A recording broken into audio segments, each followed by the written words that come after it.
Hi, how are you? Matt Watson here from carwow. This is the Maserati Levante Trofeo. It's a little bit like Pavarotti belting out Nessun Dorma from the Leaning Tower of Pisa while scoffing some spaghetti bolognese. It couldn't be more Italian, especially when you compare it to the German high-performance SUVs like the BMW X6M or the Porsche Cayenne. Now in this video I'm going to tell you all about the upgrades this car has over the normal Levante, which is a bit of a meh kind of car, and I'm going to take it for a drive and test its 0 to 60 mile an hour sprint time. Now before we get into all of that, please make sure you subscribe to this channel and hit the bell icon to turn your notifications on. That way you will not miss a single upload. The Maserati Levante range kicks off at £64,000. This Maserati Levante Trofeo, it's a bit more expensive than the standard car, starts at £125,000. So what are you getting for your cash? Maserati's designers have added some extra bits of sporty trim to this Trofeo model. So you get a more aggressive, deeper rear bumper with a fake diffuser. Believe me, that does nothing. But you also get real carbon fibre near the exhaust, and there's quad tailpipes as well. There's also an extended roof spoiler, make it look more sporty than standard car. I should point this out though, this is the 20 model year. There's now a 21 model year Levante Trofeo, and it has slightly different tail lights, but that's any difference. The key changes at the side include a Trofeo Maserati badge, black alloy wheels. Standard you get 21 inches, but you can upgrade to 22s if you need that extra inch. Also, you get yellow brake calipers. Nothing says sporty like yellow brake calipers. Another key feature, this, look, carbon fibre side skirts. It's hard to tell they're carbon fibre because they're covered in grime. It's not that we couldn't be bothered to clean the car, we actually just upgraded to the optional grime pack. Looks good on SUVs. You've got some silver surrounds here on the wings. I'm not sure these vents actually do anything, though they're not completely fake. Now on the 21 model year, these are in red. You might be thinking, Matt, you keep on going on about this 21 model year car. Why don't you just review that instead? Well, it's because the press office don't have it on their fleet yet, even though it's on sale. So they sent us this one. Oh well. The most obvious changes to the Trofeo here at the front. So you've got a much more aggressive front bumper. You've got bigger air intakes, a carbon fibre front splitter. There's some carbon fibre strakes here as well, and some air vents to help the air flow over the wheels and down the side of the car, make it more aerodynamic, though I think it's going to help too much. You've also got these grille slats just in black now, and LED matrix headlights which will blank out part of their beam so you don't dazzle oncoming drivers. Gets a new bonnet as well with these air vents in. Here on the inside, the Trofeo model gets these big carbon fibre paddle shifters. You also get carbon fibre trim here and here on the door as well. There's also Trofeo floor mats with a metal Trofeo badge on them. You also get a bespoke clock for the Trofeo model. But the most important thing are the Trofeo seats. These are trimmed in lovely leather. They feel great to sit in, and you get the Trofeo emblem there on the headrest as well. Other than that, it's just like a normal Maserati Levante's cabin, which means that it sort of looks a bit old-fashioned. Quality is generally pretty solid though. There's lots of leather everywhere.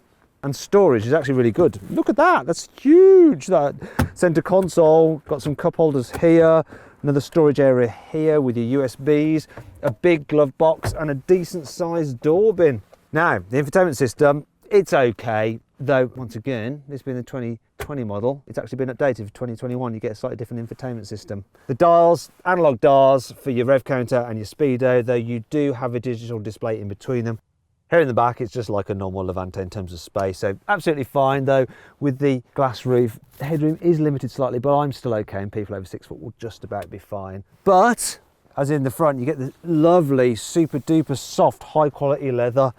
I love these seats actually. It's a bit like you just sat on some really expensive Italian furniture. It does feel special, more so than the equivalent Germans. Before we talk about the boot, I just want to shout out to that number plate. V8 Maserati, or you could interpret that as mighty, still applicable. So the capacity is the same, unsurprisingly, as the normal Levante. So you've got 580 litres, and it's a nice square usable shape, and you can fit in 7 of these size carry-on cases, and they're easy to slide out because there's no load lip. However, if you needed to carry an extra 18 litres, you'd be a bit stuck, wouldn't you? And therefore you'd probably want a Porsche Cayenne Coupe, because its boot capacity is 598 litres. And that handily brings me on to 5 annoying things about this Maserati Levante Trofeo. If you want digital climate control for the rear seats, you have to pay an extra £1,100, which seems a little bit mean when this car actually costs 125 grand to start with. This tricolore stripe, it is painted on, so it's not a sticker, which is good. What's not so good though, is that it doesn't quite line up with the one on the roof. It feels like this should be a bit further over. That's especially annoying when you consider it's an £8,500 option. European versions of the Maserati Levante Trofeo are slightly less powerful, have a slightly lower top speed and a little less quick to 60 miles an hour than equivalents sold in the rest of the world for whatever reason. The car key is really, really heavy. Now this does make it feel expensive, but it's a real pain to carry it around in your pocket. I'll let you see just how heavy it is. You can't tell by just looking at it. Listen to this. Ow, ow, ow, why am I doing that? If your neighbour buys one of these cars, you might find it really annoying when they start it first thing in the morning because it makes this kind of racket.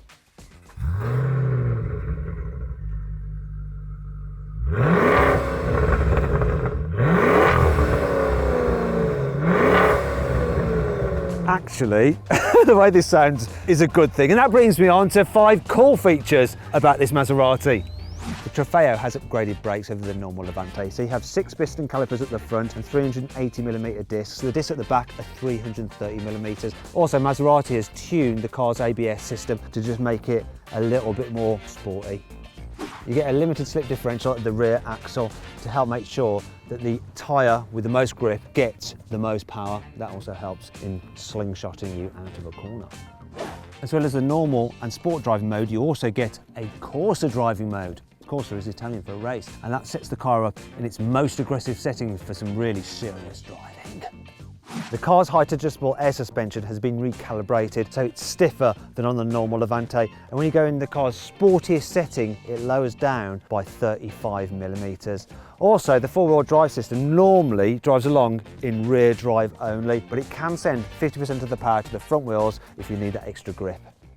This is the reason you buy this SUV. What you have here is a Ferrari 3.8 litre twin-turbo V8. Now, Maserati has changed a few of the internals and some of the ancillaries, but this engine was built in Maranello. Look at it as well, you can tell it's got like the red rocker covers like you expect in a Ferrari. It's pretty much the same engine as in the Portofino. The performance is good as well. 580 horsepower and 730 newton meters of torque. Okay, I'm going to launch this thing, see how quickly it will do 0 to 60 miles an hour. Supposed to do it in 4.1 seconds, but what's the reality? So to launch it, put it into drive, pull up on the left pedal, start launch control, here we go. Release the brake.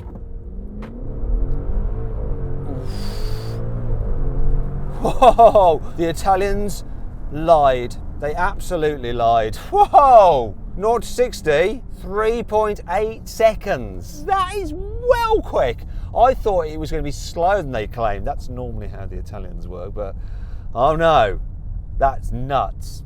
Let's be honest, this is a big, heavy SUV. It weighs over 2.1 tons, but it's a sporty SUV. So let's see what it's like on a twisty road. I'm going to put the drive select mode into sport. In fact, I can press it again, go into Corsa. So it's going to reduce my safety systems a bit and lower the suspension as well as stiffening it and adding weight to the steering. So this all-wheel drive system is mainly rear drive when you're just driving along normally, and then if it detects some slip, it will send some power to the front wheels. For a big old thing, it goes around corners pretty well. While the suspension has got stiffer, it doesn't feel overly stiff, and it does feel a bit lively, this thing. And this engine is just insanely good. Oh, I love it. Perhaps the only weakness really is the steering. I'm not really feeling much through it, just seems artificial. But this car is gripping and it's not leaning much in these bends. It's all about the engine though, really. You're just buying this car for the engine. You want an SUV, you want a Ferrari bred engine. Oh, the response and the sound. This sounds better than the German V8s, it just does. And the rest of the car is just about good enough to make it acceptable. You can have a bit of fun in this big brute. Though I do think that an Audi RS-Q8 is just sharp to drive. And if you click on the pop-out banner up there, you can watch my full in-depth video review of that car. All right, let's see what this Maserati Levante Trofeo is like on the motorway. This car is fitted with the optional upgraded cruise control system, so it'll do that thing where it'll keep you a safe distance from the car in front and steer to keep you in lane. So let's just try it out. I'll just engage it now. There we go. Put the auto steer on. So we're engaged. I can alter the distance I'm from the car in front by pressing this button and it'll change that distance, bring my speed up, make it a bit quicker. The way the steering works, oh, it's complaining because I'm not touching the steering wheel, and rightly so. The way it works is it's a bit jerky. I don't know if you can see, it's like the way it does it to keep you in lane. It's not the smoothest. Could be better for that £2,500 price, really. It works fine enough. And if you're doing long distances in this car, it is an option you're probably going to want to tick. And let's face it, options on a Maserati, you can't expect them to be cheap, no matter what they are. Finally, let's see what this Levante Trofeo is like round town. Do you know what? I thought the suspension would be a disaster at lower speed, but it's not. It actually goes over bumps pretty well. It does have a firm edge to it, so you do get rocked side to side occasionally when you hit a bump, but it's not bad. It's all right. They've done a decent job. And there's a certain way to drive this car, and it's like this in town. That's just at the right height. There's armrest here is at the right height. It's perfect. Can I get around the mini roundabout? You're doing it this way though, trying to remain cool. Oh no. I'm gonna have to mount a curb. The turning circle isn't quite good enough, and I've lost my cool because I've had to sit forward like a normal person.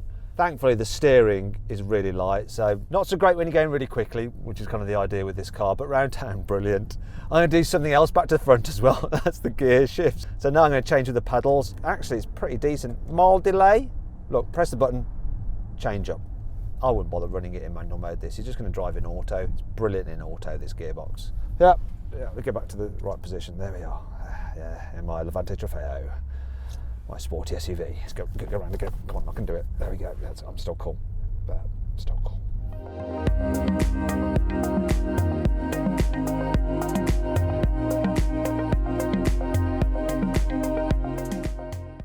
So then, what's my final verdict on the Maserati Levante Trofeo? Should you avoid it? Should you consider it? Should you shortlist it? Or should you just go right ahead and buy it? Well, I reckon you should shortlist it. It's got a fabulous engine, which is reason enough to buy it alone, yet the rest of the car is actually pretty good as well. I'm surprised. I thought it was going to be crap, but it's actually really rather good.